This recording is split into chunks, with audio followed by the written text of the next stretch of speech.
अबे इकडे उरकर आणि कुठं राहिला मी घेतलं जावा रे बे पेडीला घुसायचा मात्र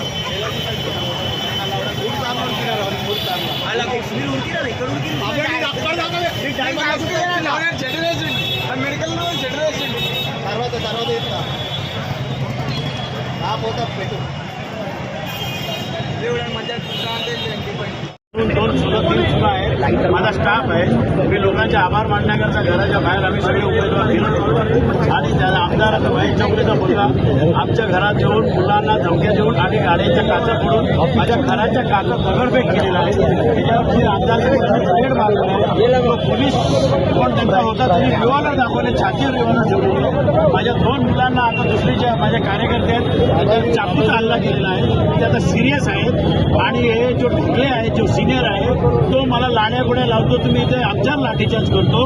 बेशर्मासारखा माणूस माझे प्रचाराचा काल फक्त फटाकडी फोडत होतो तर त्याला ती लाज वाटली, परंतु आज तिकडे जाऊन त्यांच्याशी गोडगोड बोलून मी आम्ही सांगतो त्याला हाकलून लावा तिकडनं, ते आमच्यावर लाठीचार्ज करतो. कुठेतरी पोलीस कुठेतरी 100% हा ढगे विकलेला माणूस आहे. आता सुद्धा तो दारू पिऊन आलेला इकडे आणि आमच्यावरती लाठीचार्ज करायचा प्रयत्न करतो आणि जाऊन तिथे तिळगुळ खातोय, गोडगोड बोलतोय.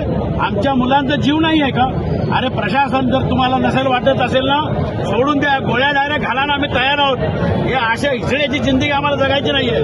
तुम्हाला हार पसंत नसेल होत ना तर जाऊन सांगा मान्य मोदी साहेबांना की आम्ही महाराष्ट्राचे मुख्यमंत्री, आपले जेवढे कोणी बीजेपीचे वर्कर आहेत त्यांना हार पसंत नाहीयेत म्हणून त्यांना हिजडे तरी म्हणून टाका.